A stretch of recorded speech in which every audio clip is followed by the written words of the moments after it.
Hey, I'm John Cannell, and today on Preppy Kitchen we're making some decadent melt-in-your-mouth chocolate scones. So let's get started.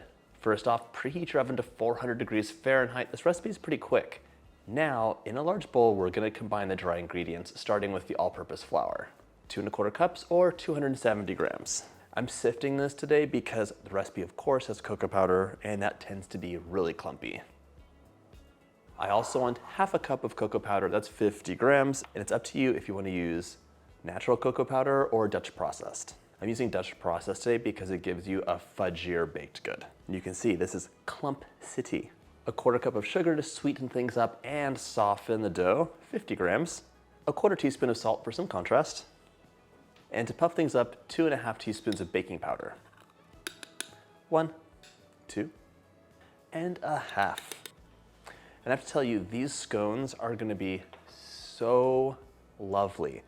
I do not like and will not buy store-bought scones. I just don't understand. They're always so dry and unpleasant and just like, what?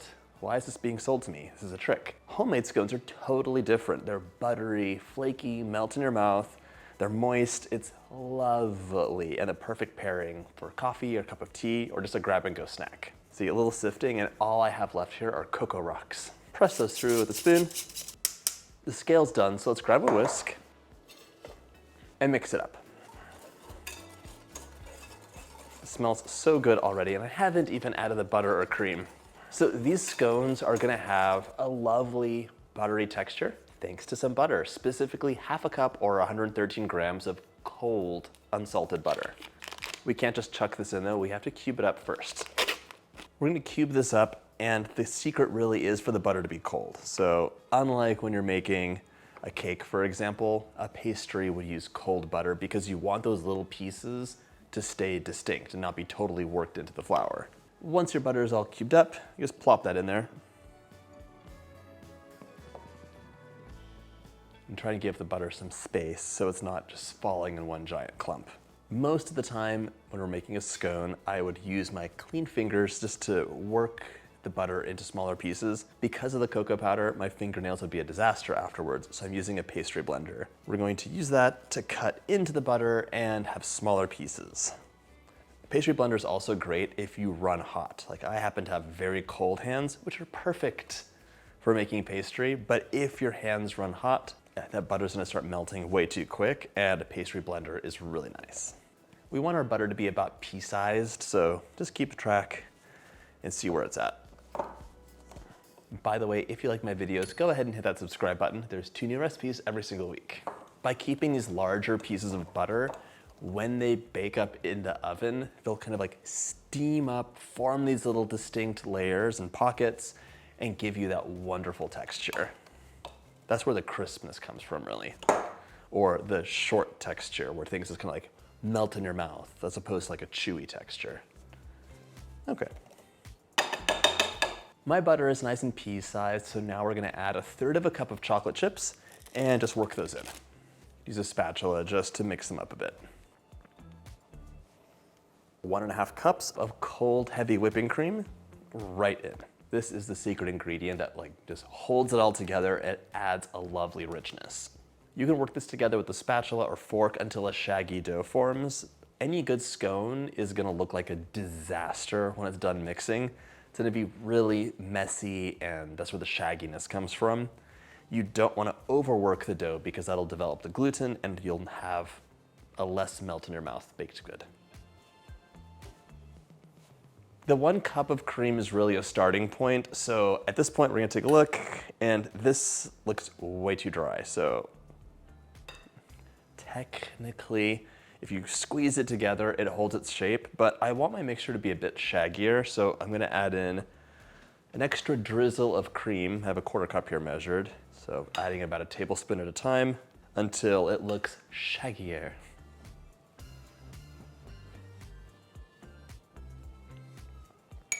I went for the whole 1/4 cup of cream. It's almost there. Let's add a little bit more cream.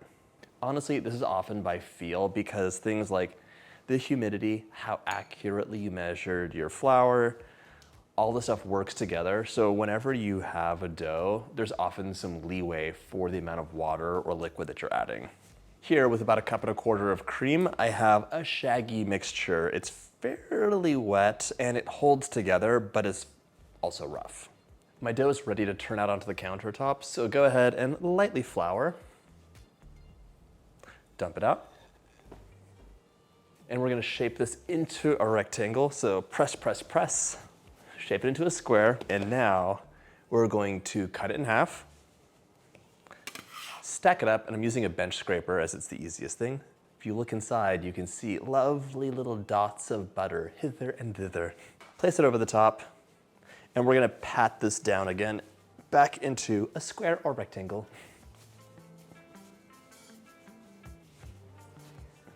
Square, cut one more time. Stack it up. And now we're gonna press this into a 7-inch disc. And if you're wondering, why are you doing this? It's to create some layers so that you have a flaky, layered pastry. It's the same principle as when you do a rough puff. Beautiful. Grab a rimmed baking sheet and we're gonna line it with parchment paper. And it's time to cut our disc into 8 roughly equal wedges. And you do that by quartering it and halving the quarters. Oh my God, I'm doing a horrible job at cutting this. It's okay. Now your not equal wedges can go onto that baking sheet, and they just have to chill out for at least 15 minutes so that they have a bit more structure when they go into the oven. Just leave them about 2 inches apart. This was the baby wedge I made, which was just a smaller portion. It's totally fine. Doesn't bother me at all. Right, into the fridge. After our 15-minute chill time, bake for 18 to 20 minutes or until the scones are puffed and the centers are dry. You're gonna rotate the pan halfway through the bake. In you go.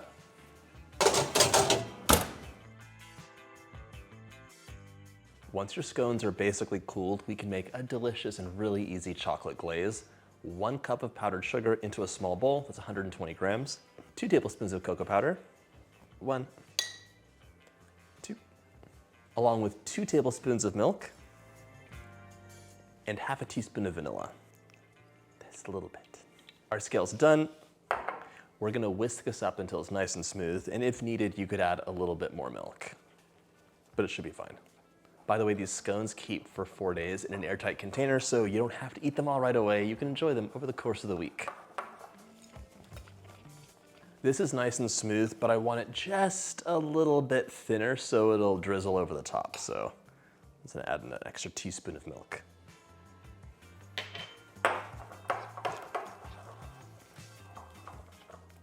Much better. Now you just drizzle the glaze over the scones, or you could even dip the scones in the glaze if you want a solid chocolate top.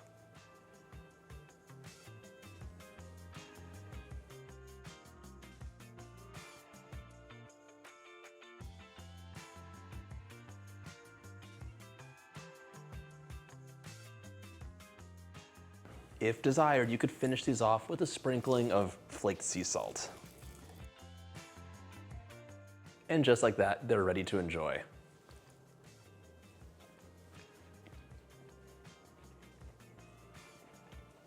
Melt in your mouth, nothing but chocolate, and the flavor is so on point.